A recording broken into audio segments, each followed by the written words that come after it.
Les vraies voix Sud Radio, 17h-20h, Philippe David, Cécile de Ménibus. Bonjour, bienvenue, c'est les vraies voix, comme tous les jours, c'est jeudi, du lundi au vendredi, ouvert, c'est comme le petit commerce de proximité, on est là tous les jours avec vous, avec Philippe David. Ça va Philippe? Ça va très bien Cécile, et j'ai fait une découverte hier soir. Ah, très bien. Ah bon? Il y a un domaine dans lequel Philippe Bilger peut être d'encore plus mauvaise foi que le qui c'est qui l'a dit. Ah bon, le football. Ah, le football. Alors, ouais, on ça, a des c'est échanges de textos avec Patrick Roger, on a un groupe de footeux, et il osait dire qu'il y avait penalty pour Dortmund en fin de première mi-temps. Mais bien sûr qu'il y avait penalty. Non, mais attendez, c'est un scandale. Mais vous plaisantez. Mais même la VAR l'a regardé, il y a penalty là-dessus. Moi, je suis archevêque de Paris. Arrêtez.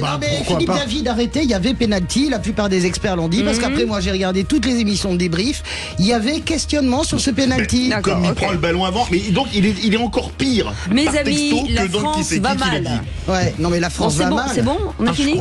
On a fini? Ça y est. Là, elle reprend le collier de maîtresse d'école. C'est un très mauvais exemple, mon cher. Mais attendez, les amis, il est très bon. Ça fait 1 minute que l'émission a commencé, vous commencez déjà à vous disputer. Donc, c'est normal. On dirait que c'est le jeu. Bah oui, c'est le jeu, ma pauvre Lucette, comme on dit dans le métier. On vous souhaite la bienvenue avec ce numéro de téléphone 0826 300. Allez, direct, le sommaire de cette émission. C'est le grand débat du jour à 17h30. Des professeurs de mathématiques pointent le faible niveau du CAPES 2024, le certificat de professorat de l'enseignement du second degré d'aptitude. Selon eux, de bons élèves de terminale seraient aptes à le réussir. Les exercices du concours pour devenir prof de maths seraient donc de niveau lycée. Alors parlons vrai, est-ce que les pouvoirs publics ne sont pas obligés de baisser le niveau des concours pour arriver à pourvoir tous les postes d'enseignants? Avez-vous pu constater des faiblesses chez les enseignants de vos enfants? Est-ce que vous avez d'ailleurs constaté une baisse du niveau de vos enfants par rapport à vous, à votre époque? Et à cette question, l'abaissement du niveau des concours pour devenir enseignant entraîne-t-il la dégradation du niveau des élèves? Vous dites oui à 94%. Vous voulez réagir? Le 0826 300. Et pour en parler, Pierre Prirouillet sera avec nous, professeur et référent mathématiques pour le syndicat SNES FSU. Et puis le coup de projecteur des vraies voix à 18h30, alors que le projet de loi d'orientation pour la souveraineté en matière d'agricole et de renouvellement des générations en agriculture est en cours d'examen à l'Assemblée nationale. Et après l'annonce de Gabriel Attal d'une série de nouvelles mesures pour venir en aide aux agriculteurs, une réunion s'est tenue ce jeudi matin à l'Elysée entre Emmanuel Macron et les représentants du monde agricole pour tenter d'acter la fin de la crise. Alors parlons vrai, est-ce le rôle du chef de l'État de recevoir les agriculteurs ou est-ce plus simplement le rôle du ministre de l'Agriculture? Est-ce que les différents syndicats agricoles sont unis ou le chef de l'État joue-t-il sur une désunion? Imaginez-vous un retour des agriculteurs dans les rues? Et à cette question, rencontre Macron-agriculteur, la crise agricole est-elle finie? Vous dites non avec un score très modéré de 97%. Vous voulez réagir? Le 0826 300. Même sous Tito, ils osaient pas un truc comme ça. C'est pour ça ils se lâchent.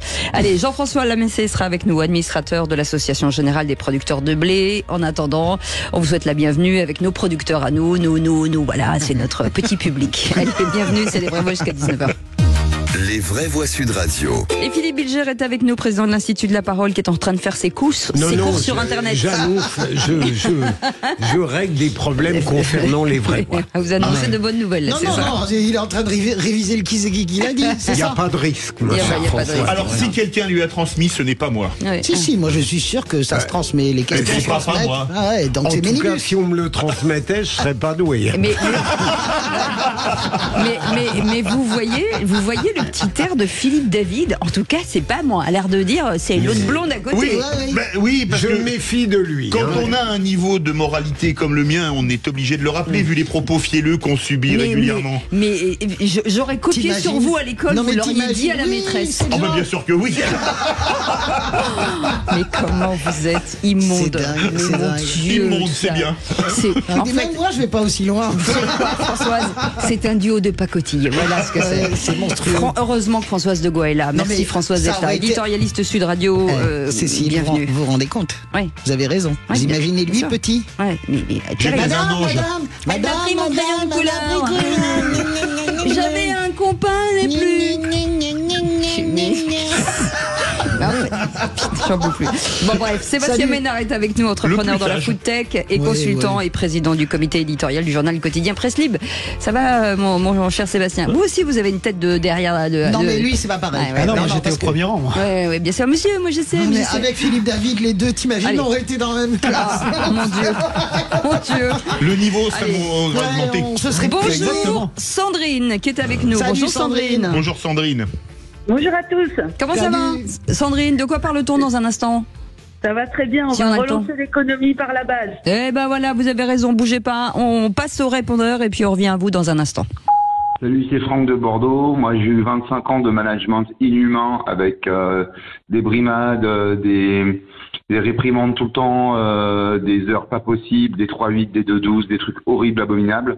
Et grâce au Covid, on a pris conscience qu'il fallait un management plus humain. Et maintenant, le travail a complètement changé et c'est bien heureux comme ça. Heureusement, les managers ont compris qu'ils avaient été des véritables petits nazillons pendant des dizaines et des dizaines d'années et que maintenant, on n'en voulait plus. Et heureusement, le management a changé.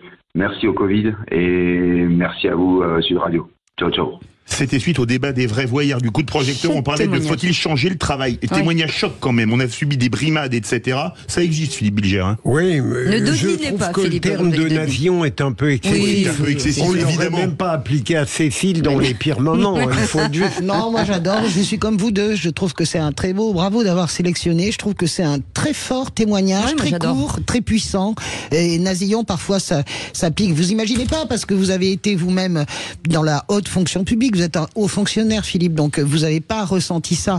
Je vous assure qu'il y a des millions de salariés qui subissent des brimades au quotidien, regardez... des gens qui managent sous le sceau de la terreur. Sur la terreur, regardez France Télécom, souvenez-vous, Orange, oui, les suicides. Combien il y a 23, 24, je ne sais plus, c'était fou. Complètement délirant. Et il y avait un sens quand même à tout ça. C'est pas ça. Les gens se suicident pas pour. Rappelez-vous le technocentre aussi. Oui, c'est vrai, vous avez raison. Sébastien Ménard. Super témoignage. Bravo, Franck. Tout ça est effectivement très très vrai. Et je rappelle aussi que effectivement, même si quand on est petit patron comme moi, on fait tout pour que nos salariés, nos collègues, moi je dis souvent collègues plus que salariés ou employés d'ailleurs, soit heureux, mais c'est malheureusement pas facile aujourd'hui et on vit dans une époque où en plus c'est pas facile et croyez-moi, pas un autoritaire, toi, c'est évident. Mais je peux l'être parce que à un moment donné diriger une entreprise c'est aussi décider, c'est aussi prendre des décisions et parfois les imposer quand les choses s'imposent au collectif et c'est pas toujours populaire. Mais ce que je voudrais dire c'est que c'est pas le patron direct, il parle tu sais, l'horrible, le petit, non, et puis le petit supérieur, le petit sous-chef. Le sous-chef, c'est le pire. Le sous-chef. C'est Philippe David, c'est ça. Non, mais il est trop bienveillant. Je cherchais ça, c'est le sous-chef. Allez, on va direct à Évian-les-Bains avec Sandrine, qui veut relancer l'économie par la base, ma chère Sandrine. Oui, allons-y, justement. Moi, j'ai envie de dire chiche, quoi. On y va. Et puis, on fait abstraction de notre gouvernement. On va réussir malgré eux. Donc, qu'est-ce que ça veut dire relancer l'économie par la base? Vous entendez quoi par ça? Beaucoup de choses. Vous avez 4 heures? Non, alors on y va. Donc, évidemment, on peut pas compter sur les gens qui nous gouvernent. On en a bien conscience. Ça fait 20, 30 ans qu'on le voit. Donc, on y va sans eux. Donc, ça veut dire faire d'autres styles de réseau et avoir des plans d'action un peu plus enthousiasmants pour les jeunes, quoi. Dynamiser le local, par exemple, c'est ça. Redynamiser le local. Par exemple, mais pas seulement. Typiquement, aujourd'hui, on a des problèmes avec les réseaux sociaux pour les jeunes. Très bien, faisons un réseau social français avec nos lois et en disant à partir de maintenant, tous les enfants peuvent y aller. Certains l'ont fait. Ouais, ça n'a pas pris. Certains l'ont fait, ça n'a définitivement pas marché. Certains, je vais même aller plus loin, certains le font encore. Je pense à des camarades de jeu dans une vie antérieure, Weller, pour les citer. Ils sont en grande difficulté, pas économique, parce qu'ils ont trouvé une niche dans le marché, mais une niche dans le marché, ça fait pas le marché, ou en tout cas, ça retourne pas le marché, qui est aujourd'hui trusté par les GAFAM. C'est vrai. C'est vrai, c'est vrai. Non, mais c'est bien cet enthousiasme-là. Mais c'est bien, parce que peut-être que vous vouliez dire aussi qu'il faut relancer peut-être des initiatives personnelles. Les initiatives personnelles et les modes de consommation aussi. Moi, je vois tout à fait la jeunesse, ils sont plutôt dans le sharing. Et même les gens, même les seniors, on partage. Je te fais un petit boulot pour les gens qui sont en difficulté et en échange, toi, tu me répares ma machine à laver, etc.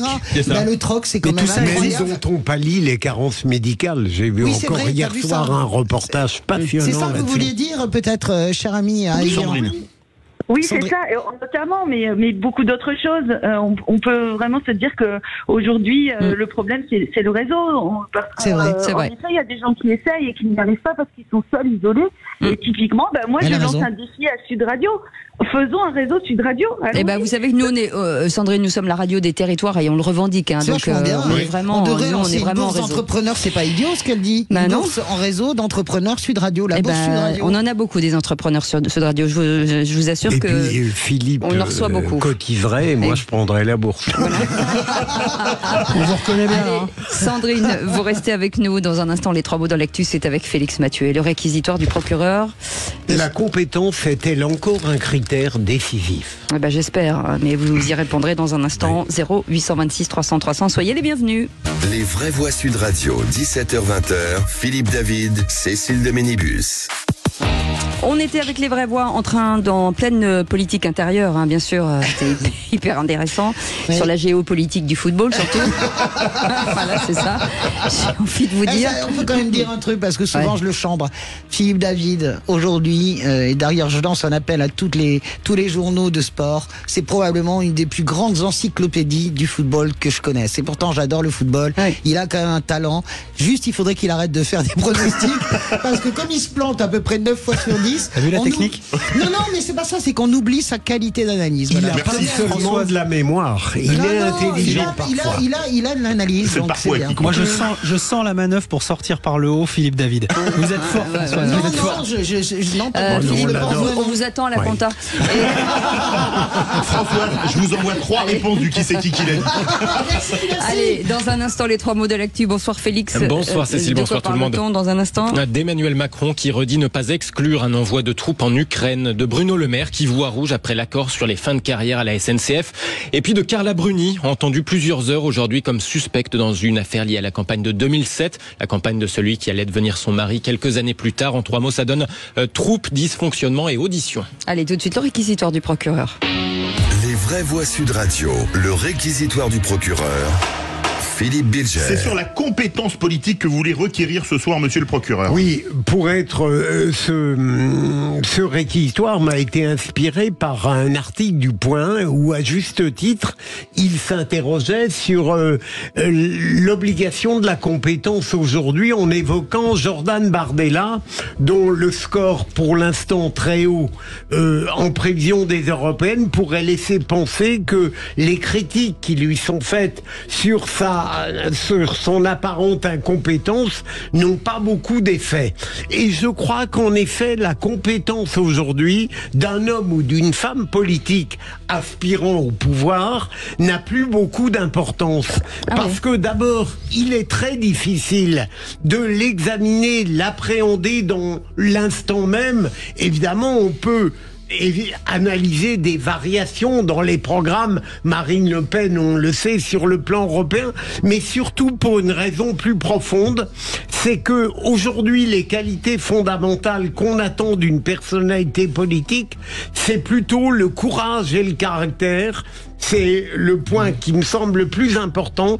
Et d'autre part, il est assez piquant en général d'entendre critiquer le manque de compétences de certains qui aspirent à venir au pouvoir par des gens qui généralement ont montré qu'eux-mêmes étaient très imparfaits dans ce domaine. Donc Baudelaire disait, il est très piquant de se faire traiter d'idiot par un imbécile. Ça ne concerne personne ici, bien sûr, mais on pourrait le dire en politique. Françoise Degois, rappelons que Baudelaire jouait au Borussia Dortmund à l'époque. Absolument. Moi, j'adore Audiard qui dit faut pas parler aux cons, ça les instruit. Mais je vais quand même. Il y a aucun con ici, c'est pour ça que je vais parler avec vous.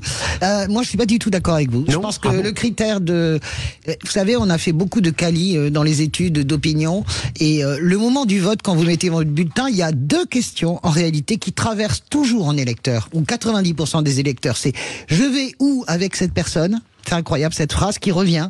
Et la deuxième chose, c'est est-ce qu'il est compétent? C'est pour ça que je ne suis pas du tout d'accord avec vous. Je pense que la compétence, au contraire, est un critère majeur. Regardez Marine Le Pen, elle perd à chaque fois parce qu'il y a quelque chose qui est identifié dans l'opinion comme le manque de compétences de Marine Le Pen. Et regardez Emmanuel Macron, il est jeune, mais en réalité, quand il commence à croiser la courbe avec Fillon, c'est parce que l'opinion, à tort ou à raison, identifie qu'il est compétent sur les sujets économiques. Donc je ne suis pas d'accord avec vous. Et puis il y a un certain nombre de, pour compléter modestement ce que dit Françoise. Vous êtes d'accord avec ça? Je suis d'accord avec vous. On a dans l'histoire de la Ve République un certain nombre de jurisprudences historiques qui nous prouvent que finalement on a fait confiance à la jeunesse. Alors évidemment à la jeunesse politique, à la jeunesse technocratique, ça nous a pas forcément d'ailleurs desservi. Et aujourd'hui, je dirais, le procès et c'est pas un copain en incompétence fait sur Jordan Bardella est inepte. Quand on a un Premier ministre qui lui-même, quelque part, n'a fait que de la politique. C'est exactement le même profil, je dirais, au centre-gauche, que le profil de Jordan Bardella. Donc, à mon avis, on ferait mieux de s'intéresser, je dirais, au fond et d'aller combattre Jordan Bardella et le Rassemblement national sur le fond. Allez, tout de suite, merci beaucoup. Les 3 mots dans l'actu de Félix Mathieu. Pardon, Philippe. Les vraies voix Sud Radio. 3 mots dans l'actu, Félix, qui sont troupes, dysfonctionnement et audition. Emmanuel Macron le réaffirme, un envoi de troupes en Ukraine ne serait pas à exclure si la Russie perçait des lignes de front et que les Ukrainiens le réclamaient. L'accord à la SNCF pour atténuer la réforme des retraites, un dysfonctionnement selon le ministre de l'économie. Bruno Le Maire convoque le PDG de la compagnie pour qu'il rende des comptes. Et puis Carla Bruni-Sarkozy est auditionnée. Les enquêteurs se demandent si elle est impliquée dans la rétractation de Ziad Takieddine, le retrait de ses accusations sur le financement libyen de la campagne présidentielle de 2007. Face à une puissance qui est... Oui. Envoyer des troupes au sol en Ukraine, il faudrait se poser la question, donc affirme Emmanuel Macron, si les Russes perçaient des lignes de front et que les Ukrainiens le demandaient. Dans l'hebdomadaire britannique The Economist, le président de la République assume de nouveau la posture qu'il a défendue à plusieurs reprises ces derniers mois, l'ambiguïté stratégique qu'il développait par exemple encore récemment lors de son discours sur l'Europe à la Sorbonne. Face à une puissance qui est désinhibée, pourquoi chaque matin devrions-nous dire, nous, quelles sont toutes nos limites stratégiquement? Si nous disons que l'Ukraine est la condition de notre sécurité, que se joue en Ukraine davantage que la souveraineté et l'intégrité territoriale de ce pays, déjà clé, mais la sécurité des Européens, avons-nous des limites ? Emmanuel Macron qui recevait aujourd'hui les représentants des organisations agricoles aussi pour clore le chapitre de la crise et concrétiser les annonces du gouvernement. On va faire le bilan de cette rencontre à partir de 18h30. Ce sera le coup de projecteur des vraies voix. Des organisations agricoles au chevet d'ailleurs aussi aujourd'hui des vignobles de Chablis, très endommagés par les grêles de la nuit dernière dans l'Yonne. Les orages ont provoqué la mort d'une femme de 57 ans aussi dans l'Aisne. Elle a été victime d'une coulée de boue sur sa maison à Courmel. Philippe Bilger, il faudrait se poser la question, si les Russes perçaient les lignes de front et que les Ukrainiens le demandaient, là les Ukrainiens, leurs lignes ont été percées par les Russes, s'ils demandent, donc on y va ? Au fond, il continue avec un entêtement qui est sa marque de fabrique à considérer que la France devra, en dernière extrémité, aller là-bas. Et je me demande s'il n'y a pas un propos là infiniment réaliste tout de même. Parce que si l'Ukraine dépasse de très loin le destin de l'Ukraine, il y a bien un moment peut-être où nous devrons tirer les conséquences. N'étant pas un géopoliticien de haute volée, je formule cette interrogation. Moi, je pense qu'il a raison. Les amis, on n'a pas le temps. Ah, c'est dommage. On n'a pas le temps. On est très en retard déjà. Deuxième mot, dysfonctionnement, terme employé par Bruno Le Maire à propos de l'accord sur la fin de carrière de la SNCF. C'est ça. Oui, un accord qui atténue très fortement les effets de cette réforme des retraites pour les cheminots en leur permettant de partir 18 mois avant l'âge légal de la retraite. Le ministre de l'économie, Bruno Le Maire, voit rouge. Il annonce même d'ailleurs avoir convoqué le PDG de la compagnie, Jean-Pierre Farentou. Cet accord n'est pas satisfaisant à mes yeux. Il y a eu un dysfonctionnement un accord est signé qui engage effectivement les équilibres de la réforme des retraites, les équilibres financiers de la SNCF. Je n'ai pas été averti. Alors je reconnais bien volontiers que c'est au président directeur général de la SNCF de gérer les relations avec les organisations syndicales, mais le ministre de tutelle, un des ministres de tutelle, doit être tenu au courant. J'ai donc convoqué le président directeur général de la SNCF pour qu'il me rende des comptes sur cet accord, qui donne un sentiment de 2 poids 2 mesures. Le ministre de l'économie Bruno Le Maire chez nos confrères de BFM TV. On passe au rolling IFOP fiducial pour Sud Radio, Le Figaro et LCI. La liste de Valérie Hayé creuse de nouveau l'écart avec la liste Glucksmann. Il y a 3 points désormais entre Renaissance à 16,5 et le PS à 13,5. Le RN de Jordan Bardella perd un demi-point mais reste très largement premier à 31%. Ensuite, on trouve ex-aequo LR et LFI à 7,5 devant les écologistes à 7%, puis Reconquête toujours à 6,5. Toutes les autres listes sont à retrouver sur sudradio.fr où le rolling est mis à jour quotidiennement à 17h. Et le troisième mot, audition. Carla Bruni, Sarkozy a été entendu durant plusieurs heures aujourd'hui dans l'enquête sur la campagne de 2017. Quasiment 2007, pardon.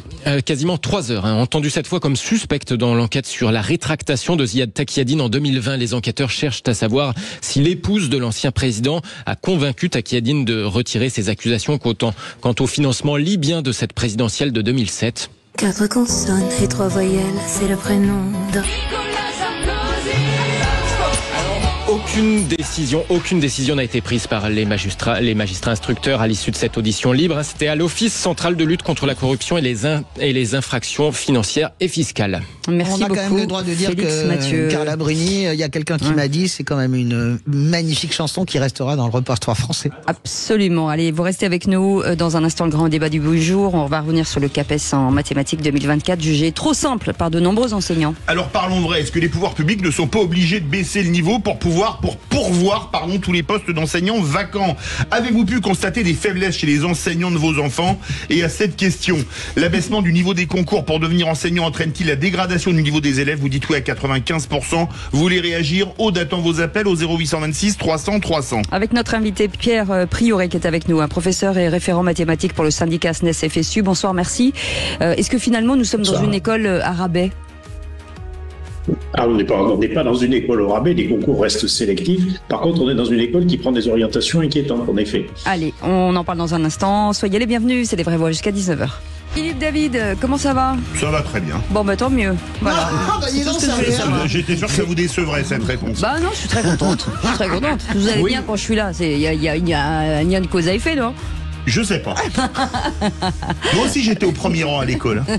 Oh non, c'est comme Sébastien Ménard. Ils recommencent les deux, tu sais, les deux. Ah, les deux lèche. Vous alliez dire quoi?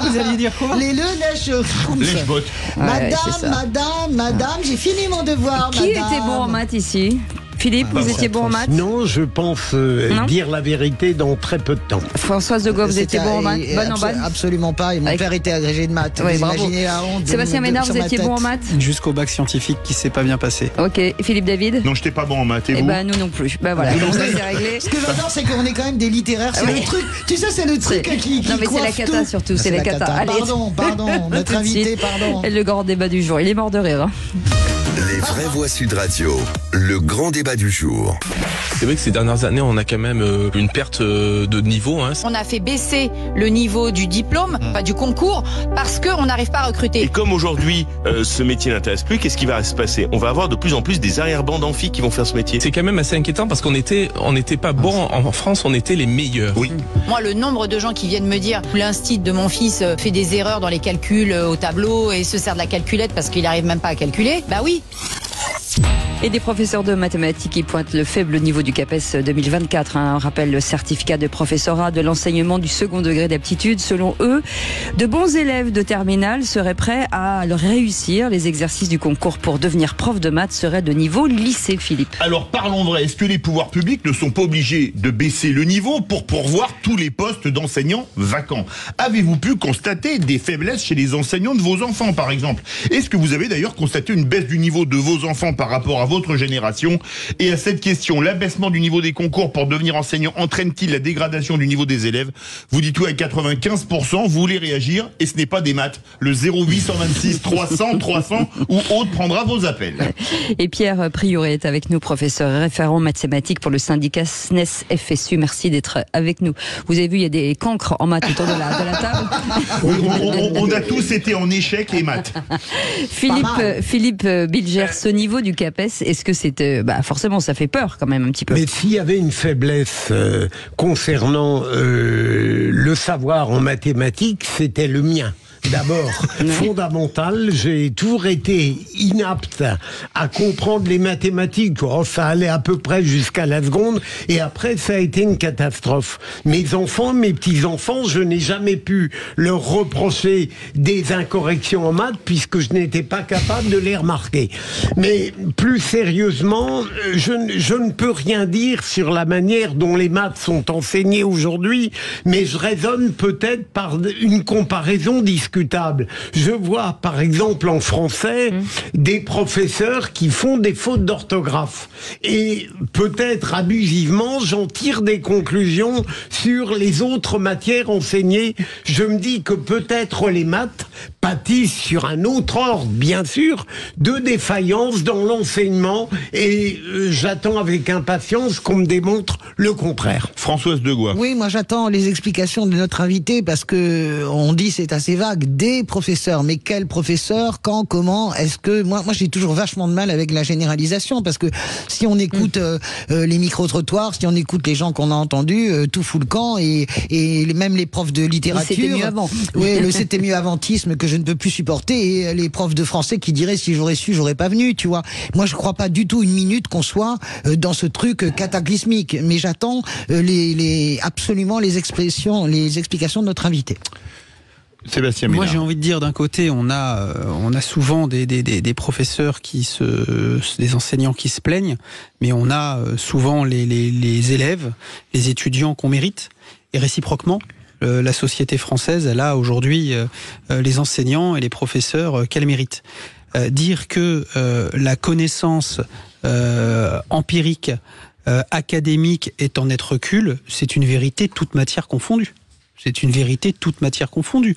Ce que dit Philippe Bilger, on a dans nos entourages respectifs des gens qui enseignent, des gens qui font des fautes de syntaxe à l'oral, des gens qui font des fautes de français à l'écrit, alors c'est pas handicapant parce qu'on vit avec. Finalement, puisqu'on est dans cette culture du texto, dans cette culture finalement du compromis linguistique en permanence. Donc le fait que ça touche les mathématiques, qui est quand même une science qui peut peut-être un peu plus compliquée, parce qu'il faut avoir l'esprit mathématique, l'esprit logique. On n'a pas tous le génie de Cédric Villani, malheureusement. Oui, non mais je le cite. Non mais malheureusement, oui, parce que le type est talentueux. Oui, mais après, heureusement, parce que sinon il y aurait que des génies. Hein. Oui, mais c'est pas John Nash, tu vois, voilà. le type exceptionnel mais schizophrène. J'aurais adoré faire des fractions au tableau.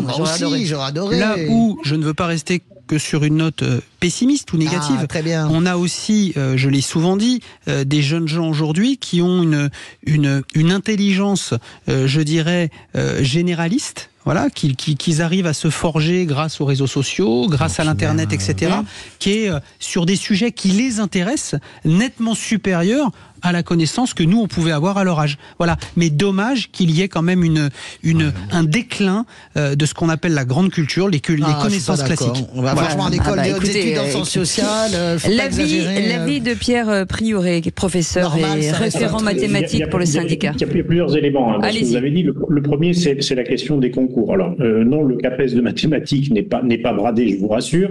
Même si c'est vrai, les questions du premier problème de la première épreuve sont effectivement des questions qui sont en gros du niveau de terminale première année d'université, mais c'est le programme du concours. Et surtout, le nombre de questions qui est posé aux candidats, 25 questions qu'il faut traiter à peu près en 1 heure, ça veut dire qu'on attend des candidats qui soient extrêmement précis et extrêmement rapides à la fois, ce qui est une manière de tester en réalité la connaissance de nos futurs collègues.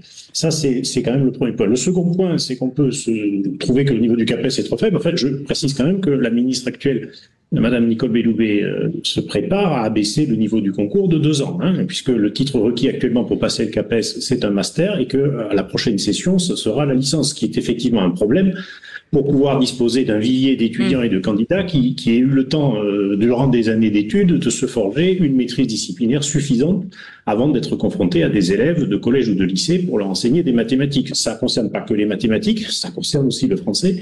Nous portons l'idée qu'il faut maintenir le concours au niveau du master comme il est actuellement, mais qu'il faut par contre permettre aussi à des étudiants de réussir leurs études. Le vrai problème, c'est la question du vivier de candidats, et nous pensons qu'il faut accompagner les étudiants à travers un dispositif incitatif, y compris au plan financier, pour qu'ils puissent se consacrer à faire de bonnes études disciplinaires, être vraiment des professionnels qui maîtrisent leur discipline. La pédagogie, ça vient après pour nous. C'est indispensable, mais vous pouvez pas faire de pédagogie sur du vide, ça n'existe pas. Il faut d'abord maîtriser sa discipline. Donc voilà, on peut penser ce qu'on veut, j'allais dire presque du CAPES d'aujourd'hui, mais ce qui se dessine malheureusement est plus inquiétant du fait qu'on va abaisser de 2 ans le niveau d'exigence. C'est dingue ça, pourquoi toujours Parce qu'il n'y a pas assez de candidats. Non mais c'est intéressant ce que vous dites, parce qu'en fait, en réalité, merci de cet éclairage, parce que vous parlez que d'une seule question sur 25, donc ça me rassure, je trouve ça assez rassérénant. Mais est-ce qu'au fond, tout ça n'est pas un problème, j'ai envie de dire, d'argent? C'est vrai que si on comprend bien pourquoi Nicole Belloubet veut abaisser, tout simplement parce qu'il n'y a plus assez de candidats, parce que honnêtement, les salaires d'éducation nationale, bon, moi j'ai toujours plaidé pour que les policiers et les profs soient augmentés. Voilà, c'est quand même ça le sujet fondamentalement. C'est ça, c'est le salaire. Oui, bien sûr, c'est le sujet, c'est le salaire et c'est les conditions de travail. C'est insupportable d'aller bosser quand vous avez bac plus 5 ou 6 pour 1 800 € net par mois en début de carrière. C'est pas acceptable. Ça c'est certain. Vous êtes d'accord là-dessus ou pas? Ah bah oui, bien sûr, on a toujours porté cette idée-là. Bien sûr que la revalorisation des métiers, c'est un levier puissant pour agir sur le fait qu'on a des candidats pour présenter les concours. Aujourd'hui, on a beaucoup d'étudiants, alors en mathématiques particulièrement, parce qu'aujourd'hui, un étudiant qui est formé à bac plus 5 en mathématiques, il trouve des emplois un peu mieux rémunérés que ce que propose l'éducation nationale, mais il y a un certain nombre de disciplines pour lesquelles ce problème de vivier se pose pour exactement la même raison. Je prends l'économie-gestion, on a plus grande difficulté à recruter des enseignants dans ces disciplines-là, tout simplement parce que le monde de l'entreprise rémunère mieux les compétences des gens formés à bac plus 3 ou bac plus 5. Donc l'idée de Madame Belloubet, c'est j'allais dire quelque part, de préempter sur les viviers étudiants au niveau de la licence. Peut-être que ça peut marcher, mais nous avons quand même une inquiétude sur effectivement l'enjeu de la maîtrise disciplinaire chez les candidats, les futurs candidats du CAPES, puisque par ailleurs, si on regarde l'histoire, dans la plupart des disciplines, les réductions de volume horaire au collège, au lycée et à l'université font qu'aujourd'hui, un étudiant qui est formé à bac plus 5 n'a pas le niveau de disciplinaire d'un étudiant formé à bac plus 5 il y a 20 ou 30 ans. Voilà, c'est la réalité, elle est là, mais c'est effectivement une question de moyens, parce qu'il faut financer des études aux étudiens pour qu'ils puissent, en contrepartie d'un engagement, évidemment, à passer les concours et à servir l'État pendant un certain nombre d'années. On propose 5 ans, enfin on peut discuter. Et il faut effectivement derrière que les carrières soient attractives en termes de salaire, de conditions de travail et d'évolution au cours de la vie, évidemment. Au-delà du problème des moyens, est-ce que vous ne croyez pas que la baisse de la maîtrise en maths, comme dans d'autres matières, vient plus globalement d'un délitement de la culture générale, à partir de laquelle on pouvait se spécialiser de manière remarquable dans les matières particulières? La culture générale, je sais pas trop à quoi ça renvoie. C'est quelque chose qui est compliqué de définir ce qu'est la culture générale. C'est certainement pas. Il n'y a pas d'épreuve de culture générale au bac. Gabriel Attal avec son livre Écrire compter. La culture générale, ça va bien au-delà. C'est pas non plus de savoir répondre aux questions du Monopoly, parce qu'on voit très bien les projets de réforme de programmes en collège qui sont en train d'arriver. Trivial poursuite, c'est mieux. Ça. On va avoir, qu'est-ce que j'ai dit? Oui, trivial. On va avoir droit, effectivement, on va avoir droit à des questions dites de culture générale qui vont constituer des points de passage appris bêtement par cœur par les élèves sans avoir forcément le sens de ce que représente tel ou tel événement historique. Vous avez absolument raison. Ça, c'est quand même très problématique. Les réponses qui sont apportées sont problématiques, plus, j'allais dire, que la situation actuelle. Sébastien Ménard. Et on part au 0826 300 300. Vous parlez du levier puissant qui est celui de la revalorisation des salaires. J'en conviens et je souscris totalement à ce que Françoise vient de nous partager, mais pas que. Il y a aussi un autre levier puissant qui est celui de la vocation, la revalorisation de la vocation, parce que la transmission du savoir, c'est quelque chose de noble et c'est quelque chose qui n'est pas assez valorisé. en France. Bien voilà. sûr, bien sûr. Alors, aussi parce qu'effectivement, vous avez comment tu le quantifies, c'est un vrai sujet. Sans salaire décent. Non, mais il y a l'argent, mais il n'y a pas que ça. Il fut une époque pas si lointaine où l'enseignant, le professeur était quelqu'un de respecté, était quelqu'un dont la voix portait dans la société. Et vous aviez des tas de gens qui, quelque part, avant de se poser la question de savoir combien on allait gagner, c'était je vais faire un beau métier, je vais faire le plus beau métier du monde, je vais partager mon savoir et je vais enseigner. C'est que tu peux plus dans les réalités économiques. C'est pas la même société. Regarde le prix des loyers, la vocation enseignante, elle est toujours là. Comment ? La vocation enseignante, elle est toujours là. Nous avons un métier qui est, depuis les réformes qui s'empilent là depuis une quinzaine d'années, nous avons un métier qui est empêché. C'est-à-dire aujourd'hui, l'enseignant qui souhaite élever les qualifications, qui souhaitent partager avec les élèves ses savoirs, on passe quand même beaucoup de temps à lui mettre des bâtons dans les roues. J'en veux d'ailleurs pour preuve les évolutions là aussi qui se dessinent en matière d'évolution de programme au collège, où on va avoir probablement des instructions extrêmement fermes sur la manière d'enseigner, c'est-à-dire qu'on est en train de tuer ce qui fait aussi le sel de ce métier-là, c'est la capacité à prendre les élèves là où ils sont pour les amener plus loin et plus haut, ce qui veut dire qu'il faut qu'on ait en tant qu'enseignant la possibilité d'avoir des marges de manœuvre. Ce que propose par exemple pour les mathématiques Madame Belloubet et Gabriel Attal, c'est la méthode de Singapour, c'est-à-dire c'est une méthode complètement standardisée où tout le monde fait exactement la même chose au même moment dans toutes les classes de France et de Navarre. Ça ne fonctionnera pas. Et ça, si on veut faire de ce métier un repoussoir, il faut aller dans cette voie-là. Direction le 0826 300 300. On commence avec notre vraie voix du jour, Sandrine Dévian. On vous écoute, Sandrine. Oui, bonsoir. Oui, moi j'ai enseigné les mathématiques sans avoir le CAPES. Mais j'y suis allée parce que c'était un moment où on cherchait des profs partout, on n'en trouvait pas, et c'est bien dommage parce que c'est un super boulot. Alors maintenant, c'est un super boulot sous certaines conditions. C'est vrai que les conditions de travail sont pas forcément simples. Il faut vraiment revoir ça, et puis donner des outils aux profs. Et puis surtout, je pense qu'il faut adapter l'enseignement au niveau de chacun. Donc quand on peut se permettre ça, on redonne confiance aux enfants, on leur redonne l'envie. Ça se passe beaucoup mieux. Alors je pense que ça fait des années qu'on fait tout ce qu'il faut pas faire. Donc maintenant on sait ce qu'il faut plus faire. Et puis il faut peut-être refaire ce qu'on faisait avant quand on était les meilleurs. C'est bien. Allez, direction Toulouse, bougez pas Sandrine, avec François qui est avec nous. Bonsoir François. Bonsoir François. Bonsoir. Voilà, moi je rentre en fait de 7 ans à l'étranger. J'étais au Royaume-Uni où j'ai enseigné les maths à l'université, à Nottingham. Et j'ai constaté en rentrant qu'il y avait j'ai constaté des méthodes d'enseignement qui me paraissent absolument aberrantes en mathématiques, notamment la prolifération de l'outil numérique, c'est-à-dire que on a affaire à des professeurs. Alors c'était assez hétérogène, c'est-à-dire il y a aussi des professeurs qui enseignent au tableau, qui font les choses posément, qui sont très efficaces, mais j'ai vu l'émergence de méthodes d'enseignement qui consistent à cliquer frénétiquement sur des PowerPoint de manière complètement ridicule, et la conséquence de ça, c'est que les élèves qui avant copiaient les calculs et pouvaient digérer en temps réel les concepts les plus fondamentaux sont maintenant absolument incapables de comprendre en temps réel ce qui se passe, et ils voient défiler devant eux et ça c'est quelque chose qui s'est je suis là que depuis un an, mais qui s'est généralisé. C'est quelque chose qui n'existait pas à mon époque quand moi j'ai été formé en maths en France par une école qui... Il y a une explication simple. L'explication, elle est simple. Et je plaide pas pour qu'on la maintienne, qu'on maintienne la situation. L'explication simple, c'est la réduction du volume horaire que les enseignants ont à leur disposition pour traiter les programmes. Le seul moyen de gagner du temps aujourd'hui pour nombre de collègues, c'est effectivement de proposer des PowerPoint, parce que ça permet d'aller très très vite dans le temps qu'on passe à faire copier les élèves. Mais voilà, il faut retrouver les marges de manœuvre qu'on avait autrefois, avoir un temps raisonnable pour traiter les programmes, peut-être alléger les programmes aussi, se concentrer sur l'essentiel, probablement, et en même temps permettre effectivement aussi d'avoir des effectifs qui permettent de travailler correctement, parce que quand vous avez une classe à 30 élèves, il faut aussi passer pas mal de temps à surveiller ce que font les 30 élèves. Ça demande un peu plus de travail que quand vous en avez que 20, et qu'une des manières effectivement de régler ce problème-là de gestion de la classe, c'est de se débarrasser de l'écriture du cours au tableau en mathématiques, effectivement, et de le projeter en comptant sur les élèves pour soit le photographier, soit le recopier, soit éventuellement un polycope ou une photocopie, public qui permet de gagner beaucoup de temps. Mais c'est rarement un choix libre de l'enseignant. C'est pour répondre à une contrainte institutionnelle à laquelle il est confronté. Mais a priori, comment expliquer donc la chute, notamment dans PISA et TIMSS, du classement de la France? Et TIMSS, c'est surtout scientifique.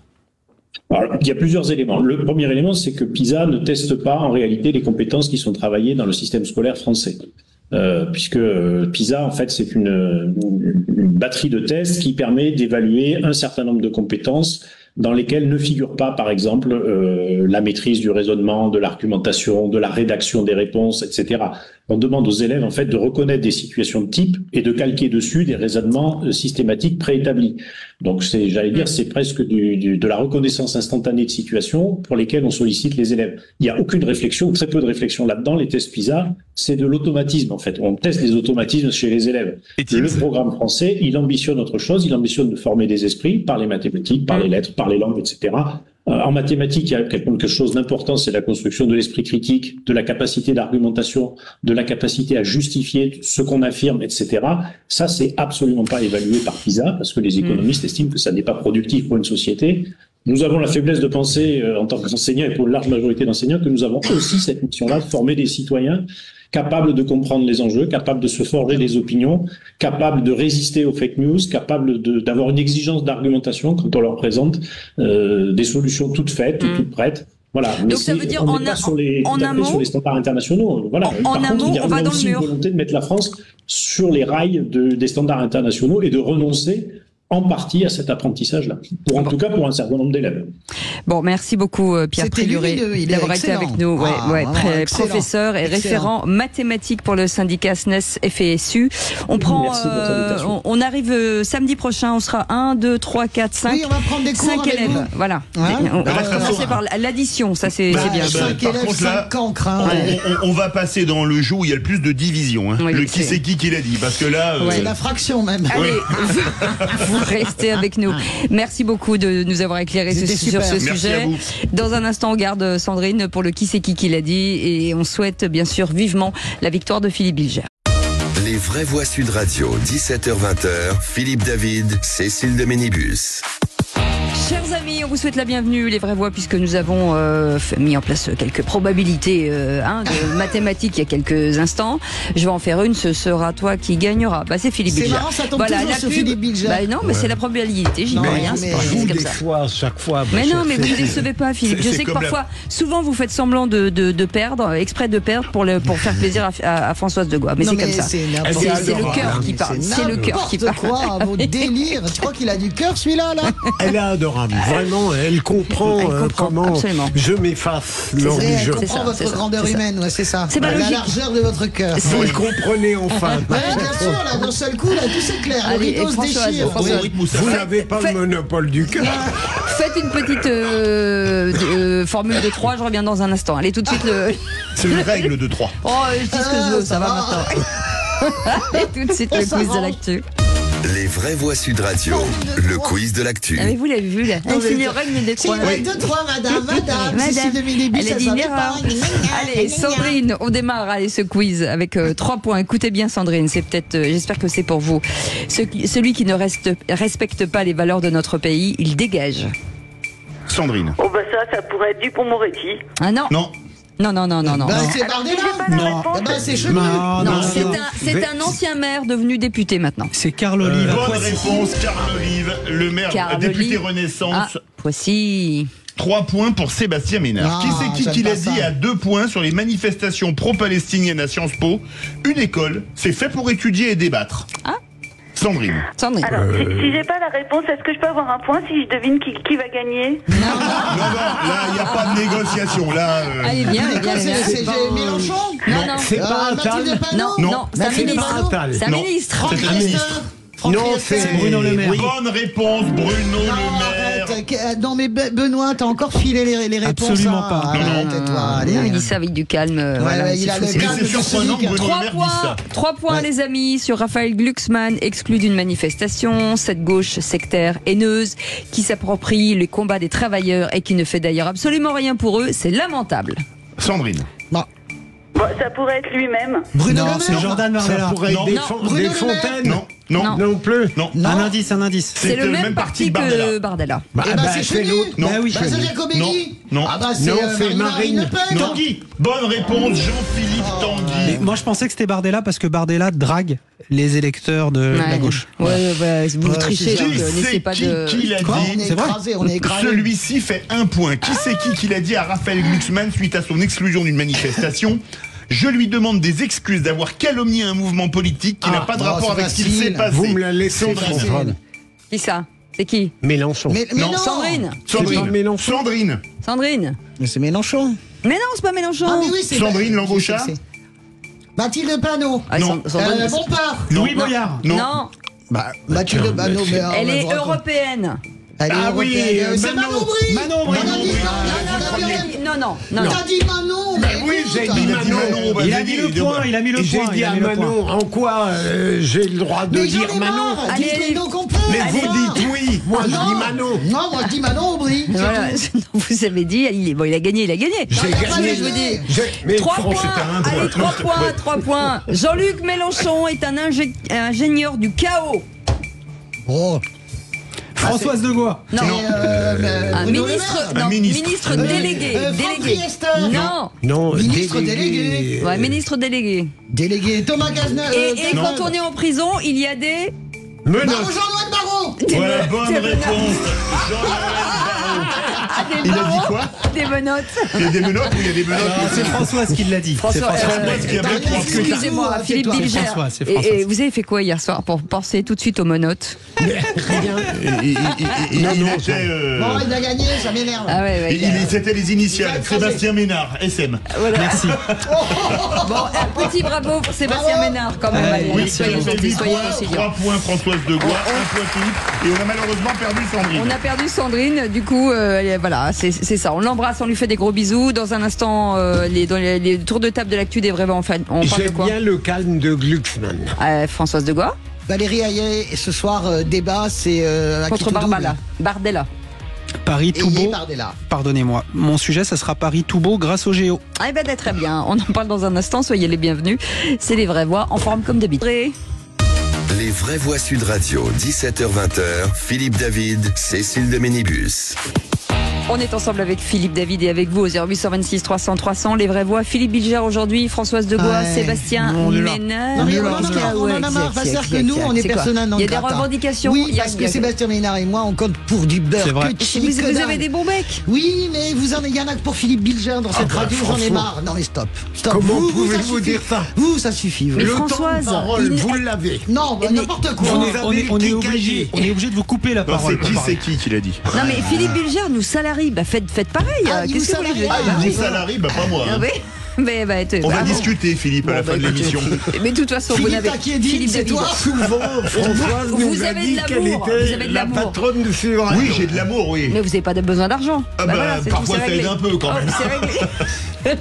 Vous savez quand même que depuis hier, je suis la nouvelle patronne de Sud Radio. Encore, vous dites ça à chaque fois. Vous savez déjà qui je vais baisser en salaire et qui je vais augmenter. Ouais, Philippe David. Ah, et baisser direct. Direct. Merci. Dans un instant, vous avez la parole avec Félix Mathieu. De quoi parle-t-on? On parle de la Grande Muette qui va donner de la voix ce week-end avec les portes ouvertes du 121e régiment du train à Montlhéry, c'est dans l'Essonne. Et moi, ça m'énerve. Ce qui est bien avec ceux qui prétendent être les élites françaises, c'est que pour eux, la France est dépassée, puisqu'on raisonne exclusivement en termes d'Europe et de monde, et que même la langue française a été ravalée au rang des livres poussiéreux qu'on met à la cave, car indigne vu leur état d'orner la bibliothèque du foyer, de peur que des invités les voient. La quintessence dans ce domaine vient de Sciences Po Paris qui a organisé ce matin, suite à la capitulation de la direction, un town hall, vocable incompréhensible par 99% de nos compatriotes, sauf à se rappeler que town hall signifie hôtel de ville, mairie dans la langue de Shakespeare. En me renseignant un peu plus, j'ai appris qu'aux USA, un town hall était également une rencontre entre les membres du Congrès et leurs administrés. Soit, mais à mon avis, le mot débat ou agora, mot grec rappelant nos racines gréco-latines, eût été plus adéquate. Mais c'est vrai que wokisme, qui est un des moteurs de ces étudiants, est un mot américain et absolument pas gréco-latin. Comme cela ne suffisait pas en termes de soumission, si ce town hall aura lieu en français, des questions pourront être posées en anglais. À croire que pour ces étudiants pro-Palestine, la rue Saint-Guillaume est désormais un territoire occupé culturellement par l'impérialisme culturel américain. Il y a un peu plus d'un siècle, Georges Clemenceau disait « Donnez-moi 40 trous du cul et je vous fais une académie française ». Des décennies plus tard, je conclurai ce coup de gueule en disant « Donnez-moi 500 étudiants activistes et je vous fais Sciences Po Paris ». Philippe Bilger. Il a du talent. Non, il a tout de même du talent. Non, soyez branchés. He's got talent. En réalité, il a totalement raison. Il faut être clair. Est-ce que c'est pas un peu ridicule? Non, mais c'est juste caricatural. Ça veut rien dire pour 99% des Français. Il y a le nom qui est ridicule et puis la substance elle-même. Qu'est-ce que c'est que ce débat qui est programmé à l'avance avec un thème qu'on définit? Non, mais sérieusement, je suis sérieux. Il m'ennuie. Et je vous approuve totalement. Merci. Voilà quelqu'un de sensé. Ces 200 étudiants de Sciences Po qui ont tout bloqué. Je suis pas d'accord avec eux, mais je rappelle quand même que l'université est un lieu de débat. Donc, hormis peut-être que ce qui est intéressant, vous savez ce que Montaigne disait de la Boétie. Montaigne disait de la Boétie, il l'admirait parce qu'il disait avec un cheveu, il fait une perruque. C'est exactement ça, vous. C'est-à-dire qu'avec un time hall, vous nous faites toute une théorie sur le wokisme, etc. Il y a 500 étudiants qui ont bloqué Sciences Po, il y en a 13 000 étudiants à Sciences Po Paris. Donc arrêtez de faire de Sciences Po le temple du wokisme, ça veut absolument rien dire. Mais je suis d'accord avec vous sur l'emploi de time hall, ça n'a aucun Sébastien sens. Ménard. Alors, évidemment, on n'est pas pour les anglicismes, mais au-delà de ça... Ton ami Macron, il ne fait que ça depuis 7 ans. Au-delà de ça... Il fait des think tanks tout des start-up nation et... S'il vous plaît. Laissez-moi parler. Il y a Félix Mathieu qui est dans les startups. Je plus sois, et c'est pas toujours le cas, mon très cher Philippe David, mais je plus sois parce qu'effectivement ce à quoi nous assistons à Sciences Po ne doit pas être à l'image de tous les étudiants. Je suis d'accord avec vous, Françoise. Mais c'est devenu en tout cas depuis quelques semaines la démonstration débilesque de ce qu'est le wokisme rampant en France. On a râlé. C'est bon, on va aller tout de suite la grande muette avec Félix Mathieu. Oui, enfilez vos treillis. On parle de la journée porte ouverte du 121e régiment du train de Montlhéry. C'est dans l'Essonne, le seul régiment de l'armée de terre en Ile-de-France, régiment spécialisé dans le transport de matériel, un régime de soutien, de manutention, avec des métiers transposables dans le civil, nous indique l'officier en charge de la communication de ce 121e régiment du train à Montlhéry, le sous-lieutenant Hugo. Il est en ligne avec nous. Bonsoir. Oui, bonsoir. Et merci d'être avec nous dans Les Vraies Voix sur Sud Radio. Alors, porte ouverte à Montlhéry samedi et dimanche. Pourquoi donc? Qu'est-ce qu'on pourra voir et est-ce que c'est éventuellement pour susciter des vocations le but? Alors bien entendu, c'est pour susciter dans un deuxième temps des vocations du métier des armes, donc de l'armée de terre. Mais dans un premier lieu, c'est surtout faire du rayonnement, faire connaître à toutes les personnes de l'Île-de-France qu'on est le seul régiment des forces terrestres, mais également à tous les personnes de l'Essonne, puisqu'on réalise, nous sommes là depuis 70 ans en Essonne, et donc à cette occasion, on ouvre nos portes pour tout le monde. Quel type de métier aujourd'hui chez vous, par exemple? Alors nous, on va avoir des transporteurs, des logisticiens manutentionnaires. On fait également de la circulation et de l'escorte, notamment pendant le 14 juillet, pour tout ce qui est défilé, circulation, etc. Et on œuvre donc sur le territoire national, mais également en opération extérieure ou en mission extérieure. Avec Sébastien Ménard, question. Est-ce que vous seriez intéressé par une éditorialiste ségoléniste qui est disponible pour l'ordre juste pour la mettre aux arrêts? Non. Et moi j'ai une question. Moi j'ai une question très sérieuse. C'est pas comme Elle est intéressante ou pas? Je voulais savoir parce que je vois une promo incroyable pour l'armée de l'air, une grande campagne de pub, etc. Et il y en a une qui m'a touché. Je serai jeune, je serai informaticienne, par exemple. Je pense que j'irai. Est-ce que vous avez, par exemple, ces métiers de demain? Est-ce que vous avez des informaticiens? Est-ce que vous recrutez ce type de sur la cyber, sur la cyber, voilà, par exemple?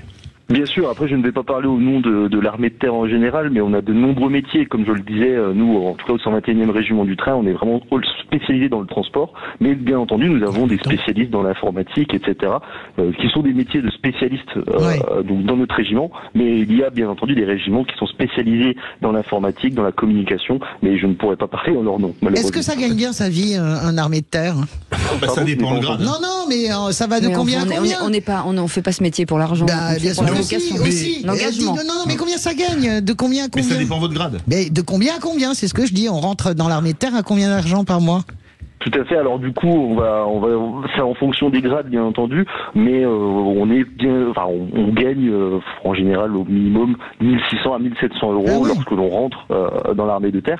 Mais on ne fait pas forcément ceci pour l'argent. On fait ça, bien entendu, pour défendre les intérêts français. Et ben voilà. Bien sûr, on a encore le temps. Non, mais allez-y. Non, mais j'arrête. D'autant que le sous-lieutenant Hugo voulait dire un petit mot, je crois, quand même, sur le challenge sportif de ce week-end avec vous allez récolter de l'argent pour une bonne cause pour le coup. Donc elles auront lieu le 4 et 5 mai, donc samedi et dimanche. Donc on invite tout le monde à venir découvrir le régiment. On aura une activité sportive, donc la Mud Race, qui s'adresse à tout le monde, puisqu'on aura 2 parcours, un de 5 km et un de 9 km, un petit peu plus dur, mais bon, accessible pour tout le monde, avec des obstacles, et tous nos bénéfices seront bien entendu reversés à Terre Fraternité. Donc c'est une opération avec nos blessés. Et ben voilà, bravo. Merci, bravo. C'est bien. Et par Saint-Christophe, vive le train, puisque c'est le cri de guerre des tringlos. C'est ça. Exactement, c'est à Montléry, en Essonne. Merci beaucoup d'avoir été avec 1800 euros, non mais je veux dire, c'est quand même bien. Quelqu'un qui cherche sa voie, non mais pour le train, c'est pas mal. Moi j'adore l'armée, donc oui, comme ça, on a compris. Voilà. Mais j'ai pas fait exprès, c'est ça. Les amis, chose importante, puisque vous avez travaillé un peu sur le tour de table de l'actu, mon cher Philippe Bilger, de quoi parle-t-on dans un instant? De Glucksmann et de son calme. Voilà, c'est ça, Françoise Degois. Qui tout double pour Valérie Ayé ce soir face à Bardella. Et Sébastien Ménard. Paris tout beau avec les JO. Et merci beaucoup Félix Mathieu. On fait une petite pause, on revient dans un instant. Les vraies voix Sud Radio, 17h-20h, Philippe David, Cécile de Ménibus. Les vraies voix tous les jours de 17h à 19h avec nos éditorialistes. On a les meilleurs éditorialistes de toute la place de la France. Voilà. Bien sûr. Absolument. De la francophonie, mais allons plus loin, comme on parlait de francophonie. Si vous cherchez des gens pour commenter l'actualité, c'est nous qu'on les a. C'est nous qu'on les a. Et c'est nous qu'on y reste. Ici, parce que c'est nous qu'on y reste ici, parce que qui c'est qui aime pas les autres, c'est nous. Qui c'est qui les a, c'est les vraies voix. Ouais, c'est ça. Et voilà, c'est ça. C'est un super slogan. Qui c'est qui les a, c'est les vraies voix. C'est excellent. Il faudrait qu'on fasse 10 minutes avec que des fautes de français, ce serait drôle. Ah, j'adorerais. Mais ça, on n'a pas de mal. Philippe Bilger, Françoise Degois et Sébastien Ménard. Personne ne fait de faute de français sur cette table. Non, autour de cette table. Vraiment. Oh, ça n'arrive jamais. Non, mais moi je suis très attentive à ça. Non, mais viendez écouter les vraies voix. Viendez, la bande. C'est pas ma faute, c'est la faute aux autres. Allez, tout de suite, le tour de table de l'actu des vraies voix. Venez à table avec nous. Ça fait pas vrai con comme tête, demande ton avis. Quand on veut conjurer le diable, on l'invite à sa table. Moi je veux du féroce actualité. C'est laissante cette table des coups. Pardon? Ah non, c'est intelligent. Bon, à mon tour maintenant. Le tour de table. De l'actualité. Et c'est sur Raphaël Glucksmann que vous voulez faire votre tour de table de l'actualité, Philippe Bilger. Oui, je trouve qu'on est un peu lassé du bruit et de la fureur développés par Jean-Luc Mélenchon et parfois avec un grand talent. On a une aspiration à une forme d'apaisement et j'ai bien aimé la manière dont Raphaël Glucksmann a répondu à l'exfiltration qu'on lui a imposée à Saint-Étienne. Moi, j'aurais souhaité qu'il restât. Dans la parfait subjonctif. Non, mais vraiment, ça m'aurait pas déplu qu'il reste. Puisqu'il pouvait le faire malgré les jets de projectiles, les huées. Il pouvait pas, vous me dites, François. Je vous dirais, imaginons, ça m'aurait fait plaisir, mais il pouvait pas. Et il n'empêche que la manière dont il a réagi avec calme, en disant ce ne sont pas des démocrates, avec une forme de tranquillité et d'ironie un petit peu. J'ai beau dire, je ne suis pas socialiste, vous le découvrez ce soir, mais j'aime énormément. Et dans la vie, d'ailleurs, je suis beaucoup plus sensible à la qualité des personnalités parfois qu'à la vigueur des idées. Et Glucksmann, j'avoue, j'ai un faible pour lui. Françoise Degois. Oui, tout à fait. C'est qu'il pouvait pas. Moi aussi, je me suis dit pourquoi il se classerait pas. Et puis en réalité, après, j'ai appelé 2-3 copains. C'était absolument impossible parce qu'on s'en est pas rendu compte. Mais il y avait une violence. Et pas que verbale, a priori. C'était terrible, franchement, quand il est poursuivi dans la rue, il est poursuivi 3 fois quand même. Donc je trouve que là, ça a été délirant. Mais je suis d'accord avec vous je trouve que son attitude l'attitude est bonne. Après, par expérience, de l'autre côté de la barrière, ça n'est jamais anodin ce qui se passe. Moi, je l'ai vu avec Ségolène, avec Christiane Taubira, etc. Sur le coup, vous réagissez souvent très bien avec l'adrénaline, mais le jour d'après, c'est quand même, vous avez quand même des remontées de soupe à l'ail parce que c'était très violent. Je noterai juste l'aplomb de Mathilde Panot, qui encore ce matin a dit nous n'y sommes pour rien, alors que hier soir TF1, LCI, tout le monde a diffusé la vidéo de ce militant insoumis de la Loire qui dit ah mais oui, et je fais partie des gens qui l'ont chassé parce qu'il n'a rien à voir, les imposteurs, etc. Donc c'est très grave, hein. Pour moi, ce qui s'est passé à Saint-Étienne est extrêmement grave, et je pense que ça va aussi sceller le large score de Raphaël Glucksmann. Tout ça, et particulièrement ce spectacle-là, mon cher Philippe, est affligeant. Mais ce qui est rassurant, c'est que ça signe l'acte de décès de la NUPES. Voilà, cette fois, c'est fini. On aura peut-être fini depuis longtemps. Mais peut-être. Ça signe pas l'acte de décès de Mélenchon. Mais pour les initiés, parce qu'on vous entend dire ça et à chaque fois il y a un nouvel événement qui fait que. Si je peux m'exprimer, s'il vous plaît, Madame. Pardon. Merci. Il va pas m'engueuler. S'il vous plaît. Je dis juste que pour les initiés, effectivement, les gens qui sont informés, connaisseurs, etc. Oui, évidemment, politiquement, on en discute souvent avec Françoise. Évidemment, tout ça, enfin, la NUPES est morte depuis longtemps, mais dans l'opinion, cette fois, on voit vraiment qu'il se passe vraiment quelque chose. C'est vrai, on a une frange peut-être minime, infime, minoritaire, de radicalisés d'extrême gauche LFistes qui ne veulent pas cohabiter avec des idées progressistes, ex-socialistes, ou j'ai envie de dire de la gauche dite de gouvernement. Voilà, c'est une réalité.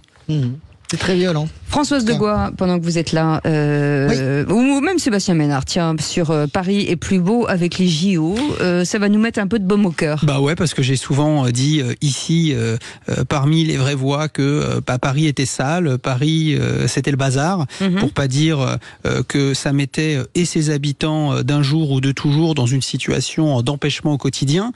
La réalité, c'est que ces JO qui nous embêtent quand même depuis un certain nombre de mois, parce que le trafic est saturé, parce qu'il n'y a pas une rue, enfin il n'y a pas un grand axe, allez, on va pas grossir le trait, mais il n'y a pas un grand axe, un rond-point, etc., qui est pas en travaux. Mais regardez, je vois les barrières se lever, je vois des places se libérer, je vois des contre-allées toutes vertes. Voilà, on a l'impression que les arbres sont toujours là. On voit alors c'est vrai aussi, Françoise, vous me l'avez dit hors antenne, moi j'ai le sentiment que les grandes gares, Gare de l'Est, Gare de Lyon, Gare Montparnasse, sont clean, sont propres. Vous regardez, c'est propre, il n'y a plus rien par terre, c'est nettoyé. Les distributeurs d'eau, de petites friandises, etc., qu'on adore ici sur ce plateau, ça fonctionne, et qu'il faut pas manger. Ça fonctionne. C'est rempli, c'est propre, c'est nickel, etc. Les couloirs du métro sont nettoyés. Enfin voilà. Donc j'ai envie de dire, j'espère que ces JO se passeront bien. J'ai la faiblesse de croire que ça se passera bien, mais le gain, en tout cas, et que ça durera. Parce que ce qu'a promis ce gouvernement, on est peut-être, je dis bien peut-être, enfin en train de commencer à en voir les fruits, parce qu'on se dit, mais dans tout cette espèce d'énorme bazar, on sera jamais prêt. On se rend compte quand même qu'on est de plus en plus près. Donc il y a évidemment des grosses promesses structurelles, des stations de métro, etc., qui verront pas le jour parce qu'on a trop de retard. Mais globalement, on a quand même réussi à faire un certain nombre de choses. Que les JO, ça devrait probablement bien se passer. Je voudrais répondre parce qu'il est en train de tout attribuer à Emmanuel Macron. Absolument pas. Je n'ai ni cité Emmanuel Macron. On voit bien ce que vous dites. Je dis simplement que l'une des promesses était de dire qu'il y aurait peut-être un effet qui va durer. C'est même Estanguet qui le dit. J'espère que cet effet durera, parce que ce que je vois, ce que je constate, va plutôt dans le bon sens. J'espère, comme vous l'avez dit, Cécile, que ça restera. Bah oui, toutes les capitales ont vécu cette amélioration. Moi, je me souviens d'Athènes avant les JO. Tu t'en souviens, c'était à la limite vraiment mais moi, j'en doutais pour Paris. Moi non plus. Pékin, c'est pareil. Toutes les capitales et toutes les capitales connaissent avant toujours les mêmes débats sur c'est horrible, on sera jamais prêt. Puis finalement, le jour J, on est prêt. J'espère juste, si Anne Hidalgo nous écoute, qu'elle va Bien sûr, elle nous écoute tous les jours. Non, mais je pense qu'elle nous écoute et elle aura. Mais j'espère simplement que le projet de végétaliser à jamais la place de la Concorde et de la laisser fermer à après les JO, car elle ferme le 1er juin. J'espère qu'elle mettra pas ça en application, parce que là, ça va être un carnage pour la ça va être un enfer. Ça sera l'un de mes prochains éditos. Allez, dans un instant, Françoise Decoy, votre coup de projecteur, votre tour de table. Le duel Hayé-Bardella ce soir à la télé, qui tout double pour Valérie Hayé. On en parle dans un instant. Faites une petite pause. Merci de votre fidélité. On reste ensemble jusqu'à 19h. Radio 17h-20h, Philippe David, Cécile de Ménibus. Si toutefois vous aviez raté le début, vous savez que vous pouvez tout retrouver sur notre chaîne YouTube en podcast, bien entendu, puisqu'il y a toujours des perles dans les vraies voix, hein, ça faut pas les louper. Des prises de position, des coups de gueule avec Philippe David par exemple, ou de qui c'est qui l'a dit, en tout cas par petits morceaux. Vous pouvez retrouver tout ça sur notre sur Twitter déjà, et puis bien entendu sur la chaîne YouTube que je vous invite à garder. En tout cas, abonnez-vous, ce sera un de plus. C'est toujours bien. Françoise Decoy. Oui. Sur ce face à face ce soir entre Bardella et voilà. Chez nos confrères de BFM Télé, pour ne pas le nommer, c'est à mon avis l'événement politique, parce que c'est une forme, de mon point de vue, de tournant dans la campagne. D'ailleurs, c'est pas un hasard. Nous rentrons dans les 5 dernières semaines. C'est la dernière ligne droite. La campagne, elle a véritablement commencé hier avec l'entrée en campagne de Marine Le Pen, avec les événements du 1er mai, Glucksmann, Mélenchon, et aujourd'hui Valérie Hayé. Je dirais juste pourquoi je dis que c'est qui tout double, parce que finalement Valérie Hayé, elle a rien à perdre. Elle pâtit, en fait, elle porte tous les malheurs du monde et tous les péchés du monde. Valérie Hayé, elle porte le désamour des Français pour Emmanuel Macron, elle porte les décisions de la Commission européenne, elle a rien demandé. À la différence, pour moi, je suis peut-être un peu sévère, de Nathalie Loiseau. Je pense que Nathalie Loiseau, à ce stade de la compétition en 2019, faisait une boulette tous les 2 jours. Et vous aviez Emmanuel Macron, ça ramait. Valérie Hayé ne fait pas d'erreur. Elle est bosseuse, c'est son seul argument. Donc, elle, ce soir, sa seule stratégie possible face à un Bardella qui marche sur l'eau, c'est véritablement d'essayer de l'amener sur le fond, de l'amener sur les dossiers techniques, de le mettre face à ses contradictions. Elle n'a pas d'autre choix.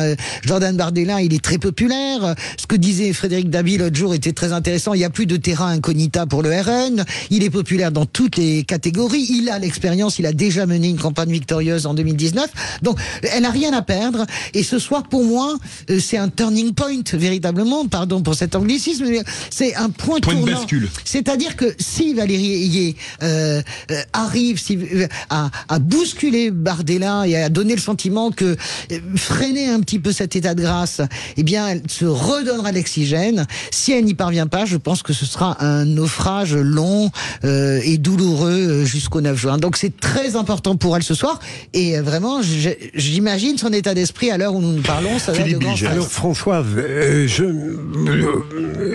j'imagine que comme elle ne dit jamais une ineptie, parce qu'elle ne s'engage pas non plus fortement, même si elle n'était pas brillante face à Bardella ce soir, je n'imagine pas que la grisaille dans laquelle elle se trouve à l'heure actuelle, et qui n'est pas totalement de son fait, s'effrite encore davantage. Je crois que ça peut lui donner paradoxalement une liberté, comme vous l'avez dit. D'ailleurs, elle ne risque pas grand-chose. Ah, moi je suis pas d'accord. Moi je pense qu'elle risque.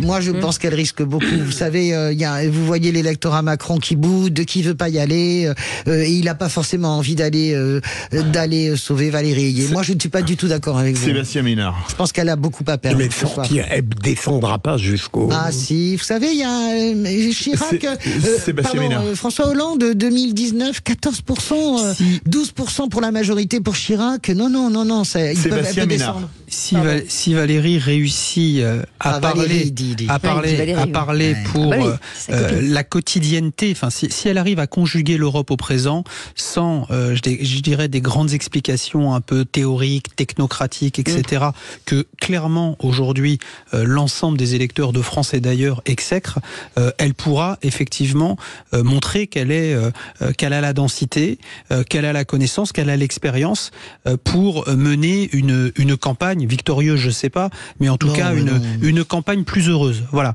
Et après, tout dépendra aussi de Jordan Bardella. Est-ce que il sera à la hauteur d'un débat sur le fond?